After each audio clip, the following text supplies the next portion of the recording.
Bismillahirrahmanirrahim. Assalamualaikum warahmatullahi wabarakatuh. Perkenalkan, nama saya Wanda dengan NIM C1D121055, jurusan Ilmu Komunikasi, kelas A, Fakultas Ilmu Sosial dan Ilmu Politik, Universitas Haluoleo.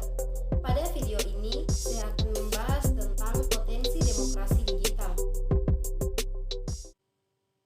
Demokrasi bukan hanya soal pemilu. Demokrasi soal juga bagaimana masyarakat dapat berpartisipasi dalam pengelolaan pemerintah.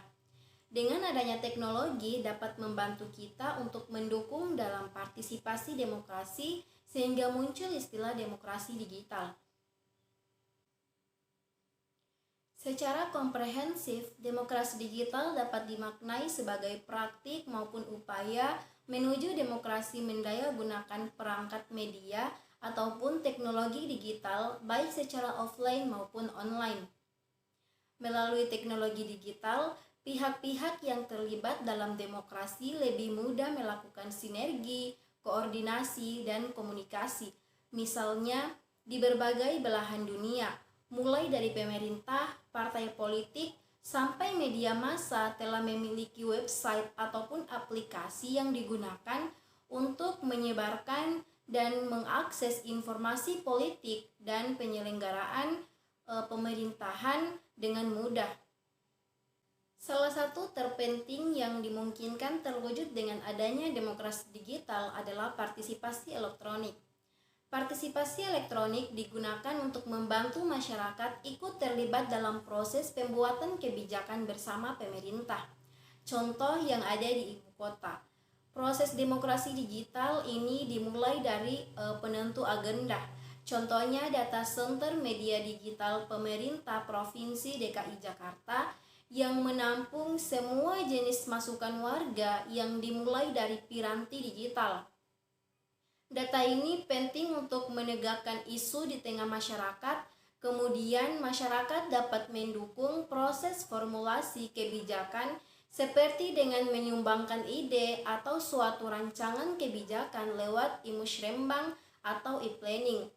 Setelah itu, masyarakat dapat turut serta mengawasi dalam pengambilan keputusan, seperti proses pengambilan kebijakan pemerintah DKI Jakarta yang dapat dipantau langsung dari channel YouTube.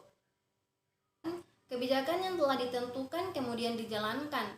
Masyarakat dapat menikmati implementasi kebijakan dengan memanfaatkan berbagai fasilitas digital yang tersedia. Contohnya pajak online dan samsat online yang terintegrasi dengan platform Jakarta Smart TV. Masyarakat dapat mengevaluasi kebijakan lewat metode digital dengan memberikan masukan berupa laporan, kritik, atau saran. Contoh salah satunya dengan menggunakan aplikasi Clue. Masukan ini yang akan menjadi umpan balik atau feedback bagi tahap penyusunan agenda di proses berikutnya. Di tahap ini, Siti Analytics sangat berperan mengolah data evaluasi program untuk menentukan kebijakan selanjutnya. Dari paparan tersebut dapat dilihat bahwa demokrasi digital sebenarnya sudah menjadi bagian sistem tata kelola pemerintah di Indonesia. Bukan hanya di DKI Jakarta, baik di level daerah hingga di pemerintah pusat, demokrasi digital telah tersedia dan bisa dengan mudah diaplikasikan oleh semua kalangan.